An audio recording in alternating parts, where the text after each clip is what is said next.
Pessoal, bom dia.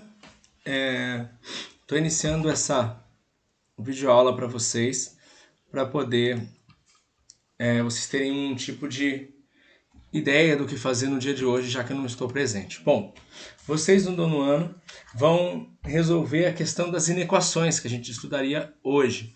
Aqui segue a videoaula. A gente vai fazer uma resolução de inequação do primeiro ou do segundo grau. E como é que funciona essa resolução do primeiro ou do segundo grau de inequações? Bom, primeiro eu estou falando de inequações. Quando eu estou falando de inequações, eu estou falando de situações desiguais, ou seja, o símbolo de maior ou menor que a gente conhece.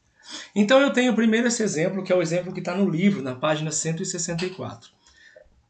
Quando eu tenho uma f de x, uma função 2x menos 5, eu quero saber quando que essa f de x é maior que zero ou menor do que zero.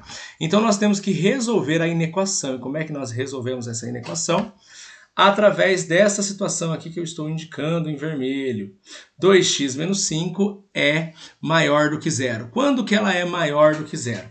Para resolver essa situação, nós usamos o sistema de equilíbrio. O que é? Equilibrar a equação dos dois lados, como está aqui embaixo. Essa situação é a resolução que nós usamos. Bom, a nossa ideia sempre é isolar a incógnita x para encontrar qual que é o valor, porque nós precisamos saber quando que f de x é maior do que zero. Logo, usando o equilíbrio, se aqui está subtraindo menos 5, eu tenho que somar o oposto, pois juntos eles vão dar o resultado zero e eliminar esse valor numérico e ele vai passar para o lado direito.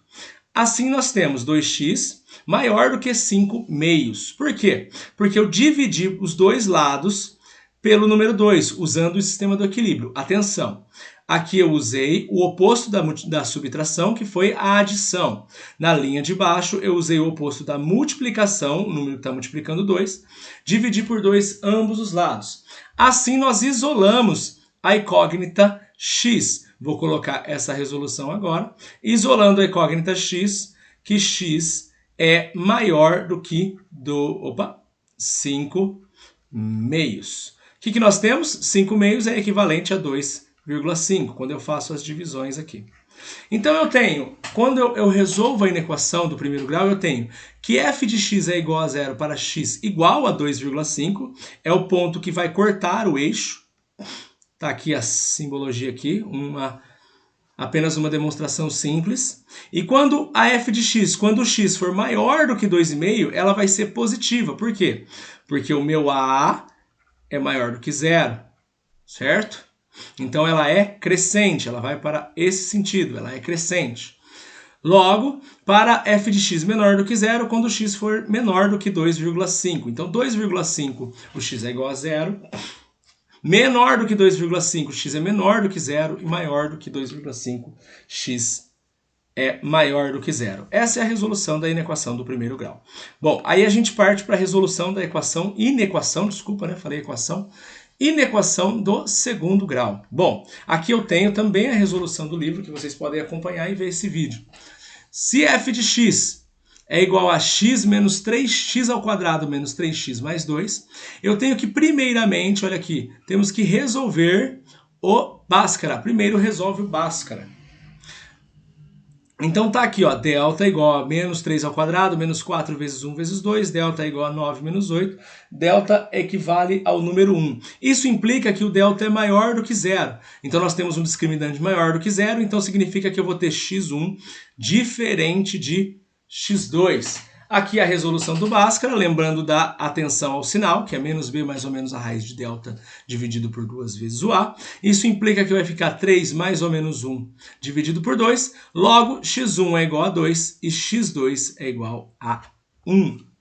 Então, aqui nós obtemos as duas raízes do Bhaskara. Nós sabemos os dois pontos que a parábola vai cortar o eixo x. Então, aqui nós temos, ó, para f de x igual a 0, quando x é igual a 2 e x é igual a 1.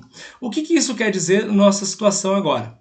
Como o delta é maior do que zero, então eu tenho a concavidade nesse sentido, que a gente chama de boca para cima, como vocês bem lembram. E x1 é diferente do x2.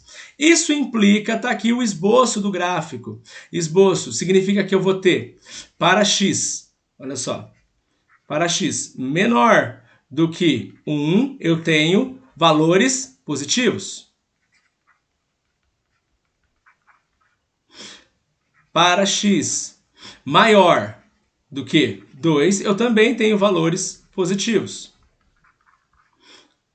Eu tenho aqui as representações, aqui ó, vou colocar em azul, 1 e 2 positivos, certo?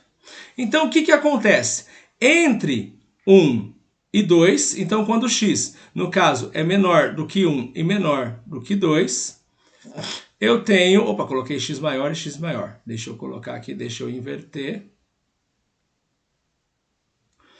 Quando 1 é menor do que x, é menor mesmo, menor do que x e menor do que 2, eu tenho valores negativos.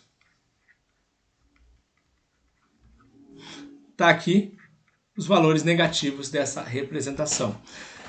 Pessoal, fica aí para ajudar vocês no dia de hoje. Na sexta-feira espero estar de volta para continuar o nosso conteúdo.